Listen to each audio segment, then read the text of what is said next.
वाले average recoveries और average नए केसेस को देखें तो एवरेज रिकवरीज की संख्या नए केसेस से ज़्यादा रही है, जिसकी वजह से जो कुल एक्टिव केसेस हैं उनका नंबर लगातार घट रहा है। ये हम दिखा रहे हैं कि कैसे दिनों दिन continuous decline in active cases which are now below 2,50,000, how this has happened. In mid-September, active cases were more than 10 lakhs, and from mid-September to 2nd of January, we have come to a scenario where these cases have declined to less than 2.5 lakhs. एक जो बड़ी महत्वपूर्ण बात है जो हम पहली बार आपसे शेयर कर रहे हैं, हालांकि इसको हम लगातार मॉनिटर करते थे, वो ये है कि हालांकि हमारे पास 2.5 लाख से कम एक्टिव केसेस हैं, 2.32 लाख्स टू बी प्रिसाइज, इनमें से केवल 44% मामले ऐसे हैं जो अस्पतालों में हैं, यानी जो मॉडरेट या सीवियर सिम्टम से ग्रसित हैं, and that is why they need regular medical care. But 56% cases are those which are very mild or asymptomatic cases and are in home isolation.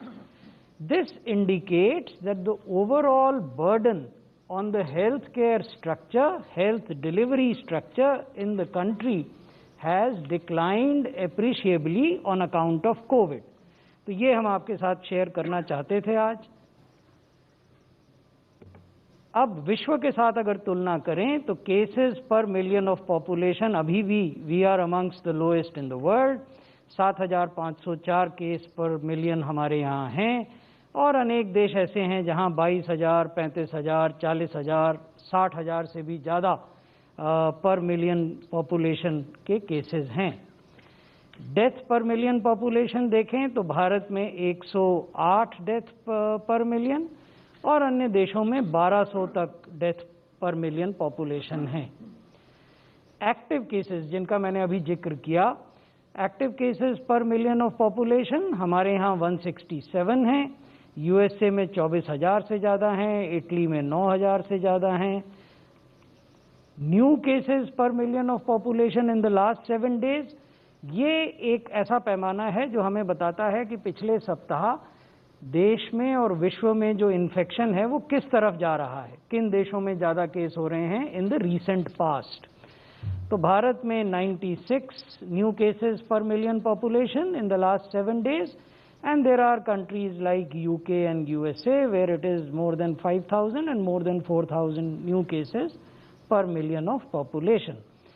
Something similar is happening with COVID-related deaths. In India, in the last 7 days, it is 1 death per million, whereas in other countries, it is more than 50 or 60 deaths per million in the last 7 days. अब मैं आपको कुछ vaccination के बारे में बताना चाहता हूँ।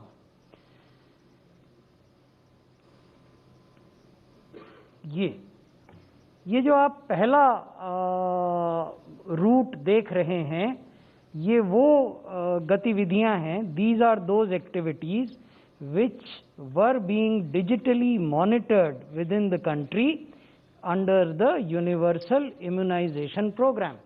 जब भी कोई इम्यूनाइजेशन होता है तो वो कैसे आगे बढ़ता है, तो सबसे पहले वैक्सीन मैन्युफैक्चरर्स होते हैं जो वैक्सीन का उत्पादन करते हैं, फिर ये वैक्सीन मैन्युफैक्चरर एयर ट्रांसपोर्ट का सहायता लेकर प्राइमरी वैक्सीन स्टोर जो भारत सरकार के स्वास्थ्य मंत्रालय द्वारा चलाए जाते हैं, संचालित किए जाते हैं, जिनको GMSD डिपोज कहते हैं। ऐसे 4 बड़े डिपो हैं, एक करनाल में है, एक मुंबई में है, एक चेन्नई में है और एक कोलकाता में है। तो इन 4 बड़े डिपोज पर वैक्सीन मैन्युफैक्चरर्स एयर ट्रांसपोर्ट के माध्यम से वैक्सीन सप्लाई करते हैं। वहाँ से 2 रास्ते हैं, एक है कि रेफ्रिजरेटेड या इंसुलेटेड वैन्स के माध्यम से स्टेट वैक्सीन स्टोर्स में वैक्सीन पहुँचे। स्टेट वैक्सीन स्टोर कुल 37 हैं। There are 37 state vaccine stores in the country. देश में कुल 37 ऐसे स्टोर हैं, तो 37 और 4 GMSD यानी 41 ऐसे कोल्ड चेन पॉइंट्स हैं जहां बल्क वैक्सीन पहुंचती है वैक्सीन मैन्युफैक्चरर के यहाँ से। जब एक बार ये वैक्सीन पहुंच जाती है जीएमएसडी के डिपोज में, जो मैंने आपको बताया 4 हैं, या स्टेट वैक्सीन स्टोर्स में जो मैंने आपको बताया कि 37 हैं, तो फिर इसको आगे पहुंचाने की जिम्मेवारी राज्य सरकारों की और यूटी एडमिनिस्ट्रेशन की होती है। और वो इसको कहाँ पहुंचाते हैं? वो डिस्ट्रिक्ट वैक्सीन स्टोर में पहुंचाते हैं, which is also a temperature controlled facility through refrigerated and insulated vans. वहाँ से इनको प्राइमरी हेल्थ सेंटर्स में पहुँचाया जाता है, अगेन थ्रू रेफ्रिजरेटेड वैन्स। तो ये जो हिस्सा है इस पूरे प्रक्रिया का, इस पूरे प्रोसेस का, ये हमेशा से या पिछले लगभग 1 दशक से कुछ अधिक समय से हम डिजिटली मॉनिटर कर रहे थे। इसकी भी जानकारी बहुत सारे लोगों को नहीं है। जब पहली बार कोविड वैक्सीनेशन की बात हुई और लोगों ने ड्यू डिलिजेंस करना शुरू किया, मीडिया के मित्रों ने, तो वो जाने कि ऐसी भी कोई व्यवस्था हमारे देश में है। और इस तरह की व्यवस्था अनेक देशों में या लगभग किसी भी देश में मेरी जानकारी में तो नहीं है, जो रियल टाइम पर न केवल कितनी वैक्सीन कहाँ रखी गई, कैसे स्टोर की गई, और जहाँ भी रखी गई वहाँ क्या तापमान है। There are temperature trackers established in each GMSD, each state vaccine store, each district vaccine store, and these temperature trackers on a real-time basis upload information about the temperature inside the facility onto a central server.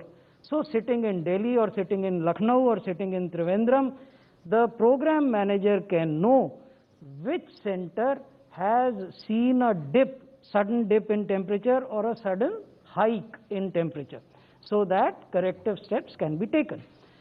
तो ये जो पहला वाला bend इस रास्ते का हमने आपको दिखाया, ये ऑलरेडी डिजिटली ट्रैक हो रहा था। अब हमने इसमें जो नई चीज़ें जोड़ी हैं कोविड वैक्सीनेशन के उद्देश्य से, वो हम आपको बताते हैं।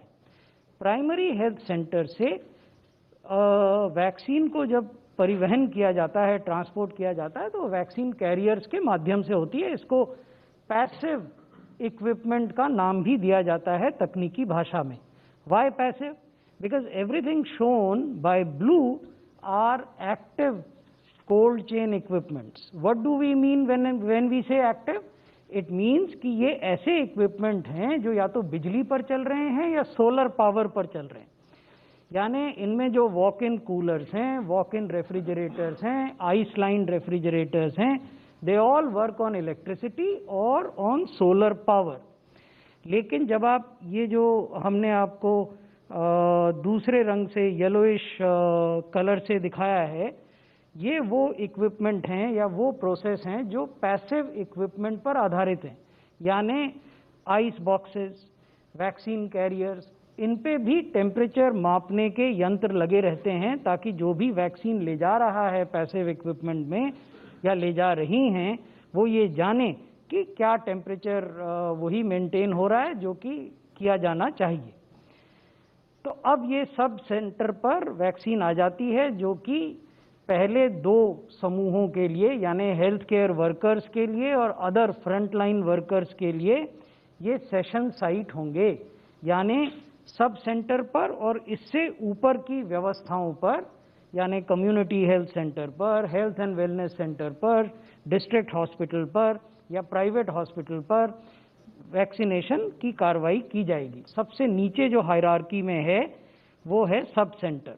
तो ये सब सेंटर पर वैक्सीन पहुंच गई। बेनिफिशियरी रजिस्ट्रेशन की आवश्यकता हेल्थ वर्कर्स और अदर फ्रंटलाइन वर्कर्स के लिए नहीं होगी, क्योंकि इनका डाटाबेस जो है वो बल्क डाटाबेस है and has been populated on to the CoWIN vaccine delivery management system in a bulk manner. So our doctors, our nurses, our medical workers need not self-register themselves on the CoWIN platform. Their data has already been pre-populated. Similarly, our frontline workers, which means people in the armed forces, in state police, in central police, in municipal workers, they also need not self-register themselves, because their bulk data is also getting pre-populated. When we would come to the population priority groups, there the provision of registration or editing of data would come. Then the system electronically allows session allocation. This is, as a district magistrate, I can then allocate कि मेरे जिले में इन स्थानों पर vaccination की कार्रवाई इन तारीखों को होगी। एक वैक्सीनेशन सेशन में 100 लोग आएंगे या 200 लोग आएंगे, एज द केस में बी। तो सेशन एलोकेशन की जो पूरी प्रक्रिया है वो भी डिजिटली होगी। बेनिफिशियरी को वैक्सीनेशन हुआ, ये भी डिजिटली कैप्चर किया जाएगा और उसको अगला डोज लेने के लिए कब आना है ये इंफॉर्मेशन भी उसको डिजिटली दी जाएगी। बेनिफिशियरी को एक्नॉलेजमेंट जाएगा कि धन्यवाद, आज आप यहाँ उपस्थित हुए और आपने फलाने वैक्सीनेटर से फलाने साइट पर पहला डोज वैक्सीनेशन का ले लिया। फिर उसमें प्रावधान है कि यूनिक हेल्थ आईडी भी जनरेट की जा सकती है। आप लोगों को जानकारी होगी कि केंद्र सरकार ने एक नेशनल डिजिटल हेल्थ मिशन के नाम से एक बहुत ही महत्वाकांक्षी इंटरवेंशन प्रारंभ की है, जो कि पायलट के रूप में 6 यूनियन टेरिटरीज में प्रारंभ की गई है। माननीय प्रधानमंत्री जी ने 15 अगस्त को इसकी घोषणा की थी। इवेंचुअली इसको पूरे देश में यूनिवर्सलाइज करने की योजना है। तो वो पूरा सिस्टम जो है वो एक यूनिक हेल्थ आईडी के आधार पर काम करता है। तो कोविन सिस्टम आपको ये परमिशन देगा, ये प्रावधान उसमें किया गया है कि आप यूनिक हेल्थ आईडी भी क्रिएट कर सकें। और जब दोनों डोजेज मिल जाएंगी तो एक क्यूआर कोड आधारित सर्टिफिकेट जनरेट होगा, जो डिजिटल सर्टिफिकेट है। उसको आप चाहें तो अपने मोबाइल पर रखें, चाहें तो जो हमारा क्लाउड बेस्ड डिजी लॉकर है उसमें रखें। ये सुविधा भी फ्री है। DigiLocker is a free facility created by ministry of electronics and information technology. इसके अलावा वैक्सीन के उपरांत यदि कोई adverse event following immunisation AEFI होता है तो उसकी भी रियल टाइम पर रिपोर्टिंग हो जाए, ये भी प्रावधान CoWIN vaccine delivery management system जो डिजिटल सिस्टम है में किया गया है।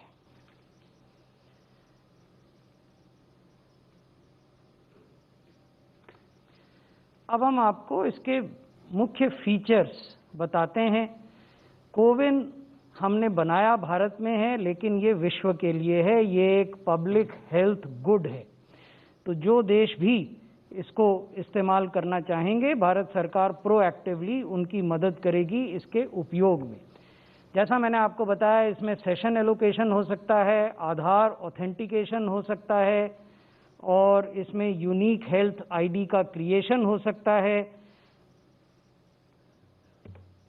AEFI की रिपोर्टिंग हो सकती है। 12 भाषाओं में ये आपके फ़ोन पर SMS भेजने की सुविधा रखता है। QR कोड आधारित वैक्सीनेशन सर्टिफिकेट ये जनरेट करेगा और आपको भेजेगा यदि आपने दोनों डोजेज लगवा ली हों। डिजी लॉकर में आप अपना डिजिटल सर्टिफिकेट रख सकें वैक्सीनेशन का, उसकी सुविधा है। उसके लिए इसका इंटीग्रेशन, यानी डिजी लॉकर एक अलग सुविधा है और कोविन एक अलग सुविधा है, तो दोनों में एक संपर्क हो, वो हमने इंटीग्रेशन का काम भी किया है। इसके अलावा जो लोग इस व्यवस्था को चलाएंगे, यानी इस डिजिटल प्लेटफॉर्म को चलाएंगे, भारत सरकार में, राज्य सरकारों में, यूनियन टेरिटरीज में, उनकी भी समस्याएं हो सकती हैं। To troubleshoot their problems and issues, we would have a 24/7 helpline which will be addressing these issues. In addition हमने एक चैट बॉट की भी व्यवस्था की है जो वॉइस पैटर्न रिकग्निशन पर काम करेगा। तो अगर आप इस ऐप को, जब भी ये लॉन्च होगा और आप इसे डाउनलोड करेंगे, तो उसमें आप चैट बॉट की सुविधा भी पाएंगे। नेचुरल लैंग्वेज प्रोसेसिंग की भी इसमें सुविधा है और ड्राई रन हमने करके देखे हैं कि इसकी जो विभिन्न कंपोनेंट हैं उसके बारे में मैं आपको आगे बताऊंगा कि वो काम कैसे करते हैं और उनमें क्या कोई बाधा अगर आ रही है तो उसको कैसे दूर किया जाए। और राज्य सरकारों की हमने ट्रेनिंग भी की है, जो लोग इसको चलाएंगे आईटी प्लेटफॉर्म को, ताकि उनको सुविधा हो। अब ये जरूरी है कि जो आप वैक्सीनेशन करेंगे, जब भी प्रारंभ करेंगे, तो पहले सारी व्यवस्थाओं की फील्ड टेस्टिंग हो।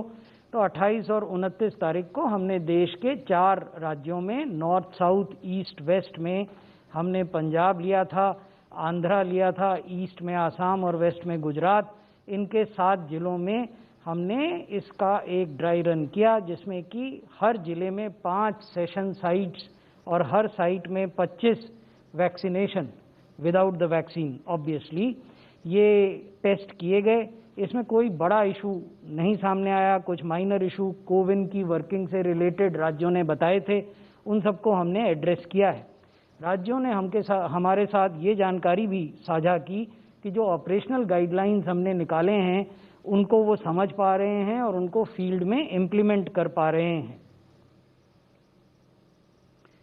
इसके रोल आउट से संतुष्ट होकर फिर हमने बड़े पैमाने पर 2 जनवरी को एक ड्राई रन किया, लार्ज स्केल ड्राई रन। उसमें 4 उद्देश्य थे कि ऑपरेशनल फीजिबिलिटी हम कोविन की देखें, उसको फील्ड में टेस्ट करें बड़े पैमाने पर, और लिंकेजेस जो प्लानिंग और इम्प्लीमेंटेशन और रिपोर्टिंग के बीच की हैं, क्या वो काम करती हैं या उनमें कुछ कठिनाई आ रही है, क्या चैलेंजेस हैं और एक्चुअल इम्प्लीमेंटेशन से पहले उन चैलेंजेस को कैसे एड्रेस किया जाए, और किस प्रकार से जिन लोगों को ये कार्यक्रम फील्ड में करना है, पीएचसी पर, सीएचसी पर, जिला अस्पतालों पर, उनमें ये आत्मविश्वास पैदा हो, providing confidence to programme managers that they can actually do it. ये 4 उद्देश्य थे। हमने 286 सेशन साइट्स इसमें 125 जिलों में तैयार की और उसमें ये पूरी प्रक्रिया फिर से की गई। फिजिकल वेरिफिकेशन हुआ सब साइट्स का कि वहाँ पर्याप्त सुविधा कमरों के रूप में या जो इंतज़ार करना है वैक्सीनेशन के बाद 30 मिनट तक, वो सारी सुविधाएं बिजली की, इंटरनेट कनेक्टिविटी की, सेफ्टी की उपलब्ध हैं कि नहीं हैं। वैक्सीनेशन की टीम, हर टीम में 5 आदमी होंगे वैक्सीनेटर को सम्मिलित करते हुए, including the vaccinator there would be 5 people in the vaccination team for each site. उनको आइडेंटिफाई किया गया, उनको ट्रेन किया गया, सारे जो स्टैंडर्ड ऑपरेटिंग प्रोसीजर्स और प्रोटोकॉल्स हैं उनका ऑपरेशनलाइजेशन देखा गया, और ये भी देखा गया कि जहाँ भी हम इस प्रकार का टीकाकरण करें वहाँ इन्फेक्शन ना फैले, इन्फेक्शन प्रिवेंशन एंड कंट्रोल, इस पर भी ध्यान हुआ। तो ये हमें ये बताता है कि हम इस स्थिति में हैं कि जिस भी दिन हम चाहेंगे EUA के 10 दिन के भीतर हम उसको, EUA का अर्थ है इमरजेंसी यूज़ ऑथराइजेशन, ये बोलचाल की भाषा में शब्द प्रयुक्त होता है, हमारे मीडिया के मित्र इसी शब्द का उपयोग करते हैं। हमारे कानून में एक्सेलरेटेड अप्रूवल फ्रेज का इस्तेमाल किया गया है। तो जिस भी दिन हुआ, जैसे अब आप जानते हैं कि किस दिन हुआ, उस दिन से 10 दिन के भीतर में ये रोल आउट होने की पूरी तैयारी है। धन्यवाद। धन्यवाद sir. Now I invite DG ICMR for the presentation, please. First of all, I'd like to congratulate everyone that all of you and India, that we have 2 vaccines which are now going to be available. The big breaking news that's coming in now is that the government